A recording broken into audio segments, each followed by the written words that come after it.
Hello students, कैसे हैं आप सभी। जैसा आप सभी जानते हैं कि हम फ्लैगशिप योजनाएं की जो सीरीज़ है उसके साथ जुड़े हुए हैं। हम पिछली 2 क्लासेस से हमने योजनाओं को शुरू किया हुआ है। आज योजनाओं से जुड़ी हुई हमारी तीसरी क्लास है। और अगर आर्थिक सर्वेक्षण की बात करूं तो पहले की 6 कक्षाएं जो हमने की है, 6 चैप्टर्स में हमने सिर्फ उनसे जुड़े हुए डाटा के बारे में बात की थी। यानी कि इन टोटल आपकी अगर बात करूं 8 क्लासेस हम आर्थिक सर्वेक्षण से जुड़ी हुई कर चुके हैं, जिसमें 6 चैप्टर्स आपके बाकी सारे डाटा से रिलेटेड थे और पिछली 2 क्लासेस आपकी योजनाओं से जुड़ी हुई थी। आज योजनाओं से जुड़ी हुई हम तीसरी क्लास करेंगे, जिसमें आगे की और योजनाओं के बारे में भी पढ़ेंगे। पिछली जो आपकी स्लाइड गई हैं, पिछली जो भी क्लासेस गई हैं, उनमें हमने 16 योजनाओं के बारे में बात कर ली थी, जो अलग-अलग विभाग से जुड़ी हुई हैं। फिर से वही चीज़ रिपीट कर रही हूँ कि आपको जब योजनाएं पढ़नी है तो ये भी ध्यान रखना है कौन सी योजना किस पर्टिकुलर विभाग से जुड़ी हुई है, क्योंकि सरकार द्वारा जो आर्थिक सर्वेक्षण दिया जाता है उसमें अलग-अलग विभागों में योजनाओं के बारे में बताया गया है। एक साथ नहीं कहा गया कि ये सारी योजनाएं लाई गई हैं। टोटल योजनाएं कितनी हैं वो आपको ध्यान रखना है। 33 योजनाओं के बारे में हमें पढ़ना है टोटल। आज हम 16 योजनाएं पिछली क्लासेस में कर चुके हैं। आज हम आगे की योजनाओं के बारे में बात करेंगे। तब तक जो नए स्टूडेंट्स हैं वो पुरानी वीडियोस को भी देखिएगा, क्योंकि राजस्थान आर्थिक सर्वेक्षण की एक सीरीज चली हुई है हमारी। जो जुड़े हुए स्टूडेंट्स हैं उनको पता है कि हम काफ़ी कुछ फैक्ट कर चुके हैं, काफ़ी इंपॉर्टेंट चीज़ें पढ़ चुके हैं जो आपके चैप्टर्स आने वाले सभी पेपर्स के लिए इंपॉर्टेंट है। स्पेशली अगर बात करूँ राजस्थान से जुड़े हुए जो भी आपके कॉम्पिटिटिव एग्जाम होते हैं, या और भी स्टूडेंट्स जो राजस्थान का टॉपिक पढ़ रहे हैं अपने ग्रेजुएशन लेवल पर भी, उनके लिए भी ये राजस्थान आर्थिक सर्वेक्षण इम्पॉर्टेंट टॉपिक हो जाता है समझने के लिए। तो क्लासेस में बने रहिएगा। जो अभी नए जुड़े हैं वो पुरानी क्लासेस को भी देखें, चैनल को भी लाइक सब्सक्राइब करें ताकि आपको आने वाली वीडियोस का भी लिंक, नोटिफिकेशन भी ऑन कीजिएगा, क्योंकि रोज रात को 9 बजे मेरी क्लासेस आती हैं, तो आपको नोटिफिकेशन साथ साथ मिलता रहेगा कि क्लासेस में क्या चल रहा है और आगे आने वाली क्लासेस में क्या होने वाला है। चलिए, ये सारी इंफॉर्मेशन के बाद आगे अपनी क्लासेस पे फोकस करते हैं। देखिए, जैसे मैंने अभी आपको बताया 16 योजनाएं हम पढ़ चुके हैं। 33 योजनाएं इन टोटल सरकार द्वारा दी गई हैं। अलग अलग विभाग के अंतर्गत हमने बात की थी। कुछ हमारा खाद्य आपूर्ति विभाग था, कुछ स्कूली शिक्षा वाला, चिकित्सा वाला, सभी विभागों के अंतर्गत जो सरकार द्वारा योजनाएं दी गई हैं उनके बारे में हमने बात की थी। लास्ट क्लास में जो लास्ट योजना हमने पढ़ी थी, एमएसएमई के अंतर्गत पढ़ी थी, सूक्ष्म लघु उद्योगों से रिलेटेड 2 योजनाएं, और लास्ट योजना आपकी 16th योजना थी। आज हम बात करेंगे अपनी नेक्स्ट योजना की, जिसमें सबसे पहले वही बात विभाग की बात करूंगी। तो विभाग जो आपका दिया गया है, कौशल, रोजगार और उद्यमिता, तीनों चीजों की बात इसमें कर दी गई है। कौशल के बारे में, रोजगार के बारे में, कौशल आपका स्किल से रिलेटेड है, रोजगार यानी कि एम्प्लॉयमेंट की भी बात की गई है, और उद्यमिता की भी बात की गई है, एंटरप्रेन्योरशिप की। तो बेसिकली इन तीनों चीजों से रिलेटेड जो सरकार की योजना आई है उनके बारे में बात करेंगे। तो देखिए, ये विभाग का नाम है आपका कौशल, रोजगार और उद्यमिता। उस विभाग के अंतर्गत जो योजना है सरकार की, वो है आपकी मुख्यमंत्री युवा संबल योजना।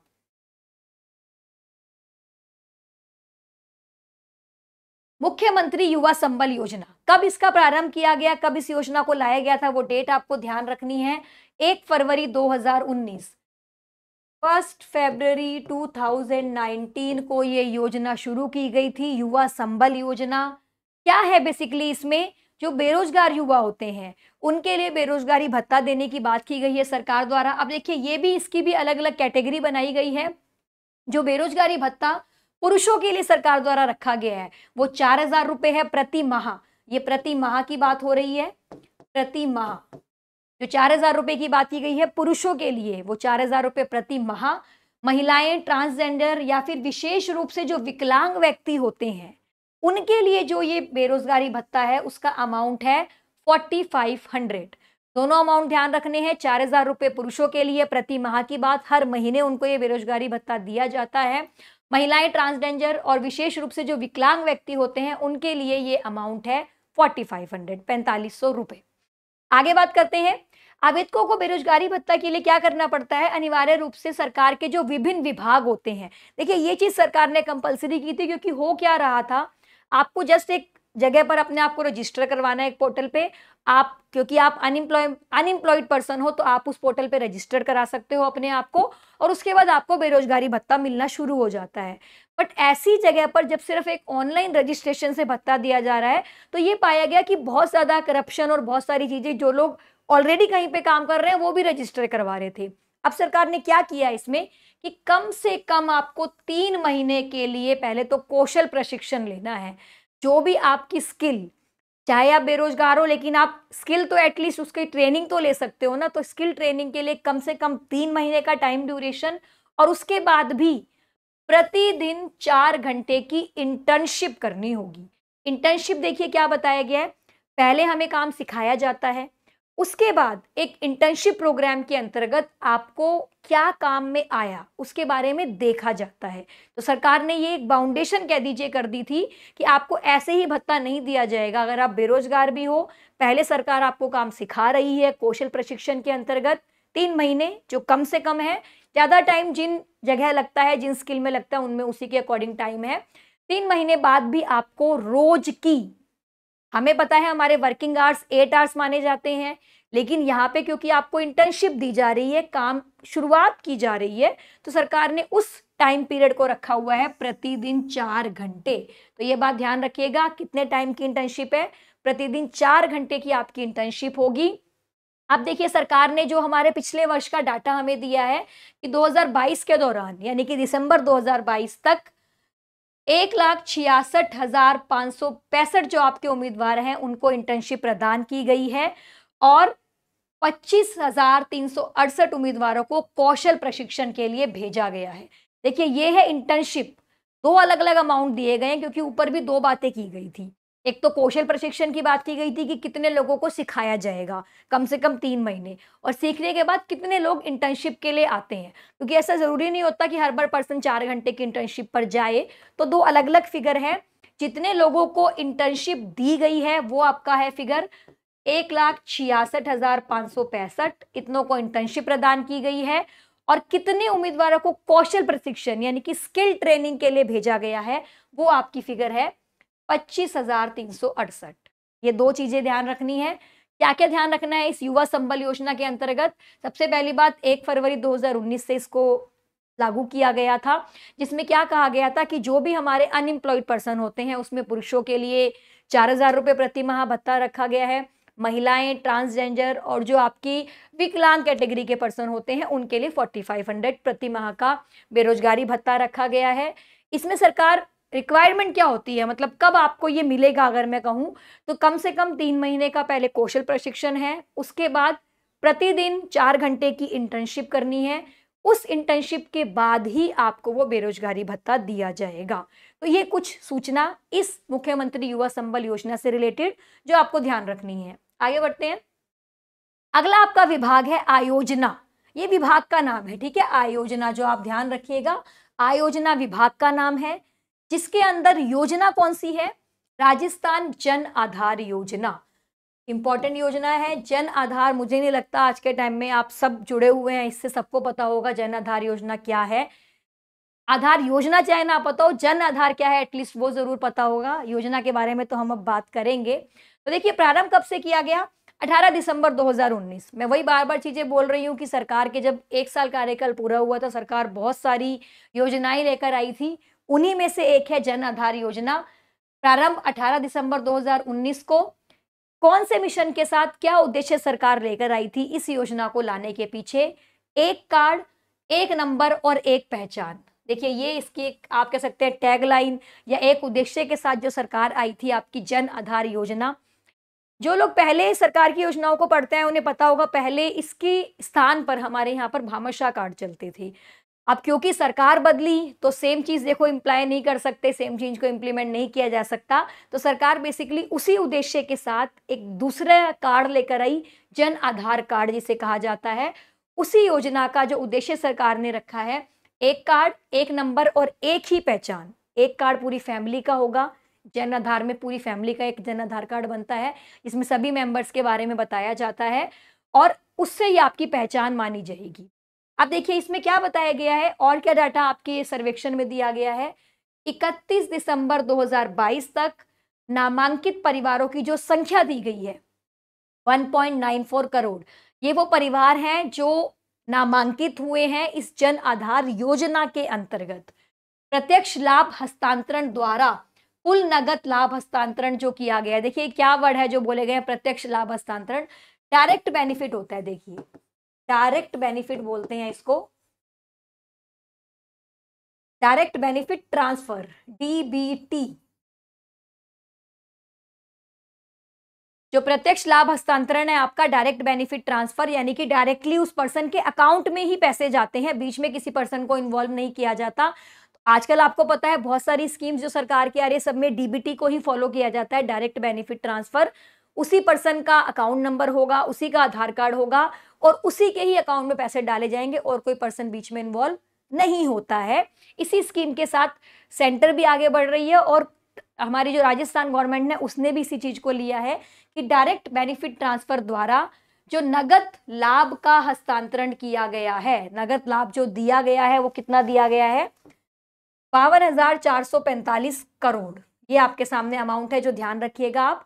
तो बेसिकली मेन पॉइंट 18 दिसंबर 2019 से इस योजना को लागू किया गया था। किस उद्देश्य के साथ? एक कार्ड, एक नंबर और एक पहचान, जिसमें कुछ फिगर दी गई है कि कितने परिवारों की संख्या है जिनको ये डायरेक्ट बेनिफिट मिला है। वो इतना इंपॉर्टेंट नहीं है कि आप परिवार की संख्या या बिल्कुल वो ध्यान रखें, लेकिन डेट कब से लागू हुआ वो और क्या उसकी टैगलाइन है वो।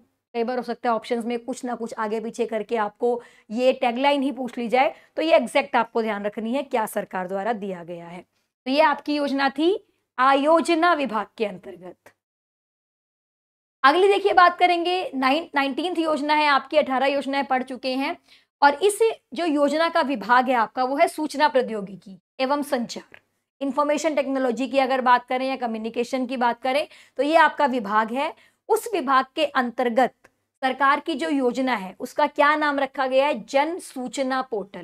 देखिए नाम ही सूचना है, तो बेसिकली क्या इसका उद्देश्य होगा कि किस तरीके से लोगों तक इंफॉर्मेशन पहुंचाई जाए, उसके लिए पोर्टल बनाया गया है ताकि लोग, क्योंकि कई बार ऐसा होता है हमें सरकार की योजनाओं के बारे में पता ही नहीं होता, कौन सी योजना चल रही है, कैसे अप्लाई करना है, कौन कौन अप्लाई कर सकता है, क्या बेनिफिट मिलेगा, सभी सूचनाएं।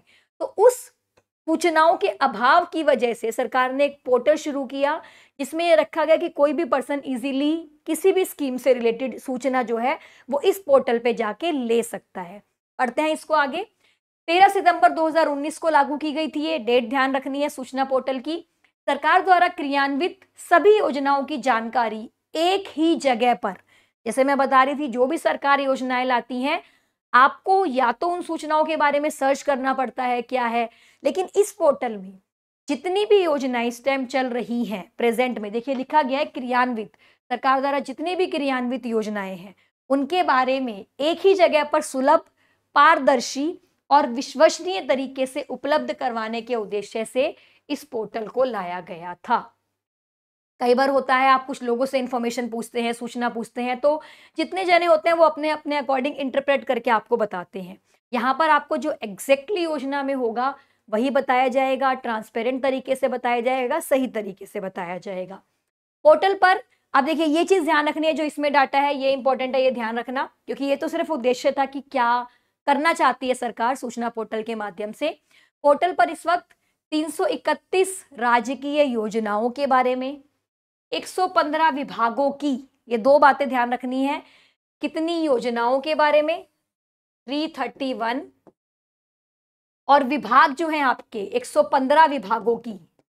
ये अभी आप ये यहीं पर ही पढ़ रहे हो ना कि हर एक विभाग के अंतर्गत अलग अलग योजनाएं आती हैं, तो ऐसे ऐसे 115 विभाग के अंतर्गत 331 योजनाओं के बारे में, और इन विभागों के भी 690 बिंदु हैं। ये इतना नहीं इंपॉर्टेंट, नहीं ध्यान रखोगे, पर कितने विभाग और कितनी योजनाएं हैं जिनकी जानकारी दर्शाते हुए रियल टाइम डाटा प्रदर्शित किया जा रहा है। रियल टाइम डाटा का मतलब होता है इसमें जब आप इंफॉर्मेशन को डालेंगे, अब तक जिस दिन तक आप देख रहे हो तब तक भी क्या क्या चेंजेस हुए हैं, कितने लोग इसका बेनिफिट ले चुके हैं, क्या गवर्नमेंट इस स्कीम में आगे देने वाली है, जो भी गवर्नमेंट की उस दिन तक की अनाउंसमेंट होगी वो आपको रियल टाइम में सब इंफॉर्मेशन वहां पर एक ही जगह पर अवेलेबल हो जाती है और कोई मिसलीड करने की बात नहीं होती। वहां पे जो भी इंफॉर्मेशन मिलेगी सब सरकार द्वारा दी गई एग्जैक्ट इंफॉर्मेशन मिलेगी आपको। तो इसी उद्देश्य के साथ सरकार ये जन सूचना पोर्टल लेकर आई थी, जिसको 13 सितंबर 2019, डेट ध्यान रखिएगा, 13 सितंबर 2019 को इसको प्रारंभ किया गया था। और उद्देश्य सामने है, डेट के साथ जो नेक्स्ट चीज ध्यान रखनी है, कितनी योजनाओं के बारे में, 331 331 योजनाएं हैं, जिसमें हमारे 115 विभागों के बारे में बात की गई है। ये दो बातें आपको इसमें ध्यान रखनी है। चलिए आगे बढ़ते हैं। अब देखिए अगला जो आपका विभाग है, सामाजिक न्याय और अधिकारिता, जस्टिस से रिलेटेड है, न्याय से रिलेटेड जो विभाग है उसके अंतर्गत, और सामाजिक है तो सोशल, सोसाइटी में जो इनजस्टिस होती है उसका ही जो पहला रूप सरकार की योजनाओं में दिखता है, वो सरकार ने अपनी योजना के माध्यम से बताने की कोशिश की है। मुख्यमंत्री कन्यादान योजना, कन्यादान योजना गर्ल से रिलेटेड है, बट हमें ध्यान क्या रखना है कि क्या सरकार इसमें अलग लेकर आई है या क्या इस योजना में बताया गया है। सबसे पहली बात, सहयोग और उपहार योजना को परिवर्तित करके, देखिए सबसे पहली इंपॉर्टेंट चीज ही सरकार ने पहली लाइन में दे दी है, क्या, सहयोग एवं उपहार योजना को परिवर्तित करके। दैट मीन्स जो आपकी ये कन्यादान योजना आई है, इससे पहले एक योजना चल रही थी जिसका नाम था सहयोग एवं उपहार योजना, उसको चेंज करके, परिवर्तित करके सरकार ये कन्यादान योजना लाई है। तो ये बहुत इंपॉर्टेंट चीज है, आपको ध्यान रखनी है। जो भी योजना में परिवर्तन आता है या किसी योजना के स्थान पर अगर कोई दूसरी योजना आती है तो वो ध्यान रखने वाली बात है, वो इंपॉर्टेंट बन जाती है। तो यहाँ पर सहयोग और उपहार योजना थी पहले जो चल रही थी, जिसको परिवर्तित करके कन्यादान योजना लाई गई है। जिसमें क्या कहा गया है, जो आपकी अनुसूचित जाति, SC ST होते हैं, शेड्यूल कास्ट हो गए या जनजातियां हो गए, या आपके अल्पसंख्यक वर्ग के कौन लोग, BPL परिवार जो होते हैं, इन परिवारों की 18 वर्ष या अधिक आयु की जो लड़कियां होती हैं, 18 वर्ष से अधिक आयु की जो लड़कियां, उनके विवाह पर सरकार द्वारा 31,000 रुपए, 31,000 उपहार स्वरूप दिए जा रहे हैं। तो योजना में क्या कहा गया है, अनुसूचित जाति, जनजाति, अल्पसंख्यक जो परिवार होते हैं, जिनके पास BPL कार्ड होते हैं, उन कार्ड धारकों की घर की जो लड़कियां हैं जिनकी 18 ईयर्स या उससे ज़्यादा जब मैरिज होती है शादी के टाइम पर, सरकार द्वारा 31,000 रुपए उपहार के रूप में दिए जाते हैं। ये इस योजना में बताया गया है। अब देखिए इस योजना के अंतर्गत कुछ डाटा भी दिया गया है कि जो आपका वर्ष 22-23 गया है उसमें दिसंबर माह तक 19,629 लड़कियां, यहां लिख देती हूँ डाटा, 19,629 लड़कियों को 7109 लाख की राशि से पुरस्कृत किया गया है। वही फिर से कहती हूँ बार बार, इतना अलग अलग फैक्ट ऑब्वियसली बिल्कुल एग्जैक्टली याद नहीं हो सकता, तो आपको एक तो 31,000 रुपए वाली चीज ध्यान रखनी है कि कितना दिया जाता है, किन किन को दिया जाता है। अनुसूचित जाति, जनजाति, अल्पसंख्यक परिवार के जो BPL परिवार हैं, उनमें जब 18 वर्ष या उससे अधिक की लड़कियों की जब शादी होती है तो विवाह के टाइम पर सरकार द्वारा ये उपहार स्वरूप दिए जाते हैं। और कब इस योजना को किसके बदले लाया गया, ये बहुत इंपॉर्टेंट है, जिसमें आपको ध्यान रखना है संयोग एवं उपहार योजना को परिवर्तित करके सरकार ये योजना लेकर आई है। ठीक है, तो क्लास, तो ये सामाजिक न्याय और अधिकारिता के अंतर्गत हमने बात की है। अगली हमारी जो क्या है, अगली योजना भी इसी विभाग से जुड़ी हुई है, अधिकारिता वाले विभाग से। उस योजना का नाम क्या है, देखिए सिलिकोसिस पॉलिसी। सबसे पहले सिलिकोसिस की अगर बात करें, देखिए ये एक तरह की बीमारी होती है। किस वजह से होती है, जो हमारे ये पत्थर खादानों में जो काम करते हैं मजदूर, वो जब लगातार उनको पत्थरों को घिसते हैं, तोड़ते हैं, तो उससे धूल निकलती है, और वो जब लगातार उनके फेफड़ों में जाती है तो एक ऐसी बीमारी बन जाती है जिसका ये कहा जाता है कि कोई इलाज भी नहीं है। मतलब अगर वो बहुत ज़्यादा धूल जम जाए और बहुत ज़्यादा इंसान बीमार हो जाए उससे, तो फिर उसकी डेथ ही होती है। तो ऐसी गंभीर बीमारी, इसी को सिलिकोसिस कहा जाता है। और इस बीमारी से जो भी ग्रस्त पर्सन होता है, जो भी रोगी होता है, उसके लिए सरकार ये पॉलिसी लेकर आई है। क्या बात की गई है इस पॉलिसी में, इस नीति में सिलिकोसिस पीड़ित जो व्यक्ति होंगे, जो भी ये पाया जाएगा या जो भी पर्सन बताएगा अपने आप को कि मुझे सिलिकोसिस रोग है, उसकी आर्थिक मदद के साथ साथ, देखिए सरकार आर्थिक मदद दे रही है, वो सारा फैक्ट हम पढ़ेंगे। सरकार ने मेन इस चीज के लिए इस पॉलिसी को लेकर है, सरकार क्या चाह रही है, जैसा कि हमने बात ही की कि ये इतनी गंभीर बीमारी है कि इसका इलाज भी नहीं है। तो सरकार पहले कोशिश ये करती है कि ऐसी जगह पर अगर कोई पर्सन काम कर रहा है, तो उसको कैसे दूसरी जगह परिवर्तित किया जाए, दूसरे काम की तरफ परिवर्तित किया जाए, कैसे ये जो बीमारी है इसको रोका जाए, ये भी पहला मेन उद्देश्य है। उसके बाद आर्थिक मदद की बात की जाती है। तो देखिए वही इसमें बताया गया है, आर्थिक मदद तो दे ही रही है सरकार, उसके साथ-साथ ऐसे कार्यस्थल और श्रमिकों की पहले पहचान करना कि ऐसे कौन-सी जगह है जहाँ पर ये इतनी भयंकर बीमारी जो है वो काम चलता है, उनको पहचान करके पुनर्वास, पुनर्वास होता है दूसरी जगह शिफ्ट करना। जैसे मैंने कहा सरकार का उद्देश्य है कि ये बीमारी हमें होने ही नहीं देनी है, तो उनको पुनर्वास दूसरी जगह शिफ्ट करने की व्यवस्था करना, बीमारी की रोकथाम या नियंत्रण के अपनाएँ कि कैसे उस बीमारी से बचा जा सकता है। सरकार ने आर्थिक मदद से पहले इन सब बातों के बारे में बात की है कि जो भी लोग ऐसे जगह पर काम कर रहे हैं जहाँ सिलिकोसिस बीमारी हो सकती है, उनकी पहचान की जाए, उनको वहाँ से हटाया जाए और उनको कैसे उस बीमारी से बचाया जा सकता है, उसके उपाय किए जाए। अब बात करते हैं आगे सरकार ने क्या बताया है इसमें। देखिए राजस्थान सरकार द्वारा जो सिलिकोसिस से पीड़ित मरीज होता है ना, जब सरकार ये पहचान कर लेती है कि ये एक मरीज है जिसको सिलिकोसिस बीमारी हो चुकी है, तो सरकार द्वारा क्या है अलग-अलग कैटेगरी बनाई गई है मदद की, जो आर्थिक मदद है। जिसमें पहली कैटेगरी क्या है कि जो मरीज है, सिलिकोसिस से पीड़ित जो मरीज है, उसको 3 लाख रुपए की आर्थिक सहायता। जैसे ही सरकार को पता चल जाता है कि ये एक पर्सन है, रोगी है जिसको ये बीमारी है, उसको 3 लाख रुपए की सहायता दी जाती है सरकार द्वारा। उसके अलावा जब उसकी मृत्यु हो जाती है, मैंने बताया भयंकर बीमारी है, मोस्टली केसेस में ऐसा होता है कि पर्सन की डेथ हो जाती है, तो सरकार द्वारा ये भी घोषणा की गई है कि जो इस बीमारी से जिस पर्सन की मृत्यु होगी उसके परिवारजनों को, परिवार वालों को 2 लाख की सहायता प्रदान की जाएगी। उसके अलावा अंतिम संस्कार के लिए भी सरकार एक अलग से आर्थिक मदद करती है जो 10,000 रुपए तक का है। तो ये 2-3 जो आर्थिक मदद के डाटा हैं ये आपको ध्यान रखने हैं। जैसे ही मरीज के बारे में पता चल जाता है कि ये सिलिकोसिस से पीड़ित है, पहला काम आर्थिक मदद से पहले भी कहूँगी सरकार का पहला काम तो ये होता है कि उसको उस जगह से निकालना, शिफ्ट करना। अगर ऐसी जगह पर ऐसी कोई बीमारी हो रही है, कैसे उस बीमारी से बचा जा सकता है, उसकी रोकथाम के क्या तरीके हैं, कैसे नियंत्रण करना है, पहले वो कोशिश की जाती है। उसके बाद भी अगर कोई पर्सन ऐसा है जो जिसको वो बीमारी हो चुकी है, सरकार द्वारा 3 लाख रुपए की मदद, मृत्यु के बाद उसके परिवार वालों को 2 लाख रुपए की मदद और अंतिम संस्कार के लिए भी सरकार 10,000 रुपए की आर्थिक सहायता दे रही है। तो इस योजना में हमें ये सारी चीज़ें ध्यान रखनी है, सिलिकोसिस क्या है और सरकार द्वारा क्या-क्या मदद की जा रही है उस बीमारी को हटाने के लिए। तो क्लास ये दोनों जो हमने पॉलिसी की है, मुख्यमंत्री कन्यादान योजना या सिलिकोसिस योजना की बात करें, दोनों आपके सामाजिक न्याय और अधिकारिता विभाग के अंतर्गत आते हैं। दोनों इम्पोर्टेंट है, ध्यान रखिएगा। अभी तक हम इस क्लास में 21 तक 21 तक आपकी जो सरकार की योजनाएँ हैं वो पढ़ चुके हैं। 33 जैसे मैंने आपको बताया योजनाएँ हैं, तो आने वाली 1-2 क्लासेस में हम उन योजनाओं को कंप्लीट कर लेंगे। जो स्टूडेंट्स लगातार जुड़े हुए हैं, उनसे यही है रिक्वेस्ट कि और आने वाली क्लासेस में बने रहिएगा ताकि आपका आर्थिक सर्वेक्षण का टॉपिक पूरा हो सके।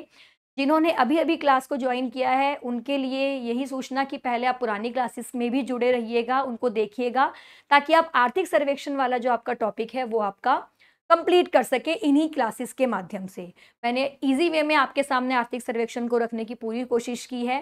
फिर भी आपके जो भी कमेंट हैं, सजेशंस हैं, वो बिल्कुल वेलकम है।